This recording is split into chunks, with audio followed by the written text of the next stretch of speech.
ketika orang babarengan jeung Gusti Allah apa aya sieun teu aya sebab makhluk malaya tur walayan Pak teu bisa ngamadaratkeun jeung teu bisa ngamangpaatkeun hirup pamere Allah cicing pamere Allah gerak pamere Allah kuari keur ngahareupan makhluk Allah nyana babarengan jeung Allah boro-boro nabi wali teu pernah gentar saya tiga-tiga acan kitulah konsep dakwah lamun geus asa bareng jeung Gusti Allah nyawa taruhana masalah sebab segala-galana ti Gusti Allah hirup nang Allah dititah ku Allah berangkat ke mana bae Allah kuari geus aya madat ti Gusti Allah diangkat sebagai rasul tanda karasulana bere mujizat tongkat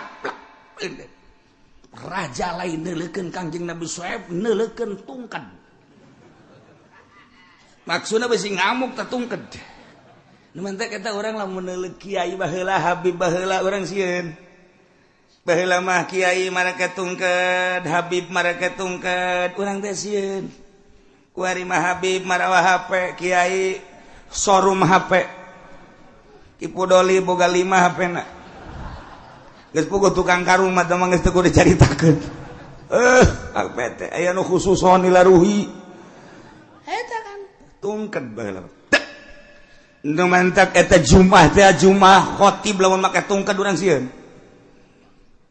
urang make tungked deui ku ari dia tlak jadi kaduluna serem ku sundak perang mun ditanya we eta bidah ulah loba omong sia henteu ulama eta jang naon eta tungked dicecakal kos kitu jang nakol hulu sia indit sia serem guys daek juga sia teh daek indit sia ka ditu takol ku sia kan ngeunah na make tungked mah coba mun teu make tungked kumaha hese nakolna geus bari mah unggal khutbah tah di mimbar tungked nyeun pueda sagede halu habak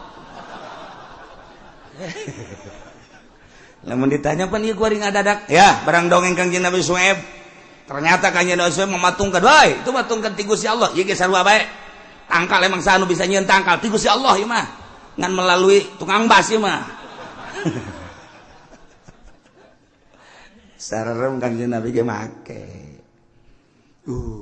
kuari bade lalengitkeun barang loba wahabi aya ge aya tungked antepkeun teu nyekel sebab naon atuh nu khutbahna pan teu pantes nu pantes make khutbah mah nyekel tungked mah pan make jubah udeng-udeng sorbana gede nyekel tungked pan urang kuneuleuna bae ge sieun ieu mah masa khotib sih make sapari teu make kopiah Dr. Endos di ditu nama teteh yang keren yang hebat lah ceknya nanggeus ulah make kos kitu nu pentingna materina itu kenana ebrak ngaritakeun kabeh deui ya Allah khutbah ngaritakeun kabeh usum Agustus caritakeun Agustus mun aya khotib kos kitu mending dicekel huluna tungtungna ke sia kitu deui tidak ku aing we anu jadi sasaran aing ge deui aduh saya rusak khutbah maka diterjemahkeun urusan menang jeung teu menang aya dina fikih tapi manfaatna mana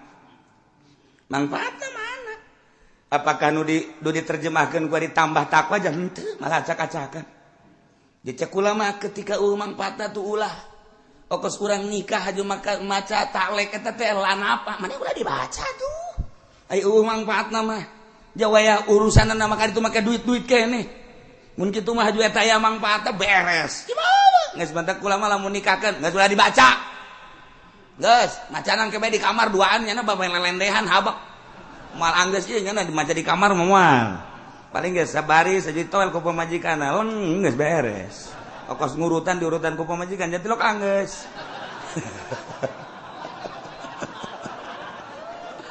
teh ieu kumaha kumaha gitu Masya Allah karim di lengit-lengit ya orang hari isma Jumat ya tapi coba dulu orang di Masjid Kesultanan Banten ieu tapak-tapakna dulu di Syekh Asnawi dulu di Syekh Husein carita dulu di patilasan-patilasan para wali Allah aya tungked di dinya aya jubah di dinya malah di Tangerang aya 2 masjid anu jubahna teh osok ngaberenehan ye manglain kumaha itu baheula wali Allah mah kos kitu barang diganti kuari urang teh asa lain salat Saudara-saudara sekalian, sidang Jumat yang berbahagia, iraha ngondangna sia. Sidang mah tuh pan kudu aya ondangan. Nya henteu. Nah geus salah bae nu aya.